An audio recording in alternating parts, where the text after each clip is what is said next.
to do now is start thinking about ancient civilizations. And we're going to start with Mesopotamia. And Mesopotamia, the word is literally referring to the fact that this region is, for the most part, between two rivers. You have the Tigris River and the Euphrates River.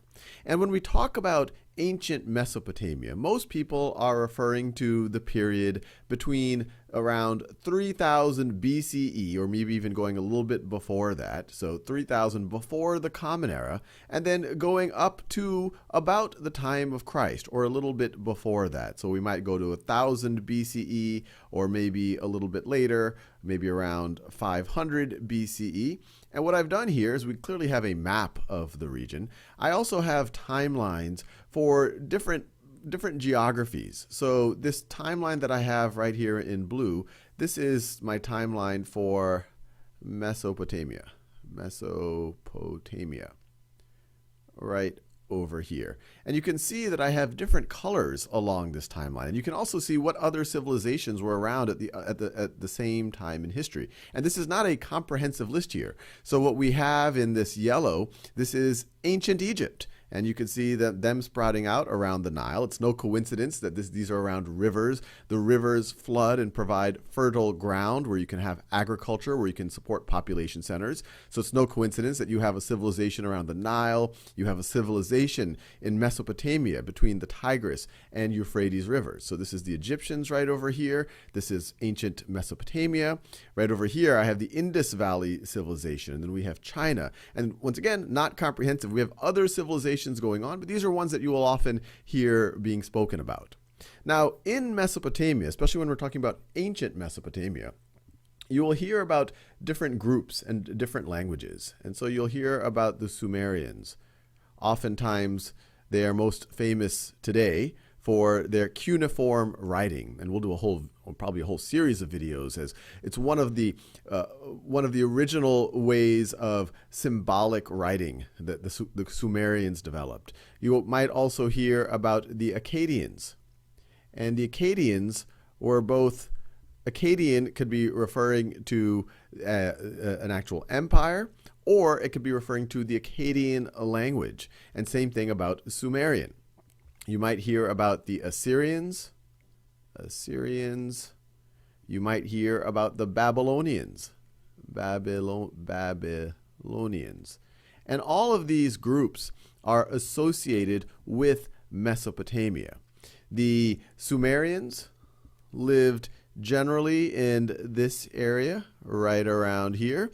In a future video, we might talk about Abraham from the Old Testament is from Ur, which is a Sumerian city. And Sumerian is also a language. And it's a language that's not related to the languages that we now associate with the region, or the languages that were spoken by the Akkadians. The Akkadians, so if we're talking about languages that are similar to modern spoken languages, Akkadian was a Semitic language. Let me write that down. It was Semitic. So Akkadian is related to Arabic and Hebrew. And if we think about more ancient times, Aramaic. So all of these things were related. And the Assyrians and Babylonians, they were Akkadian, or they spoke the Akkadian language, or if we go later on, they spoke Aramaic. But they were in constant contact with the Sumerians. So they even have Akkadian being written with a cuneiform type of script. And the general geographies where these different civilizations, these different empires sprung up from. So you have Nineveh right over here. That is the historical capital of the Assyrian Empire. And on my little line here, and this isn't exact, and we're learning more and more about this time period all of the time. You have to realize this, we're talking about 3000 BCE. That's over 5,000 years ago. So we're still trying to put all the puzzle pieces together. But we believe around 3000 BCE, there was a somewhat unified Akkadian empire. Then it started to break up and split up. At some points, you had the Assyrians.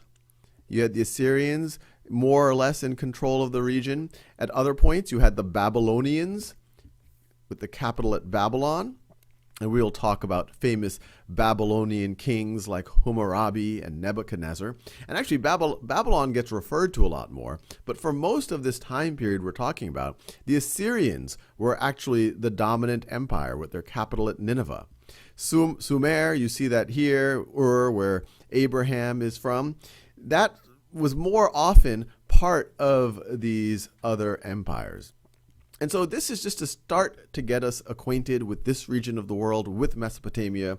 As we go off into the next few videos, we'll continue to dig deeper. We'll talk more about the cuneiform writing. We'll talk more about Hammurabi and his famous code of laws that seems to have influenced the Old Testament. We'll talk more about Nebuchadnezzar and his role, and he actually has a role in the Old Testament as well, and the interactions between these different civilizations, and it gets quite interesting.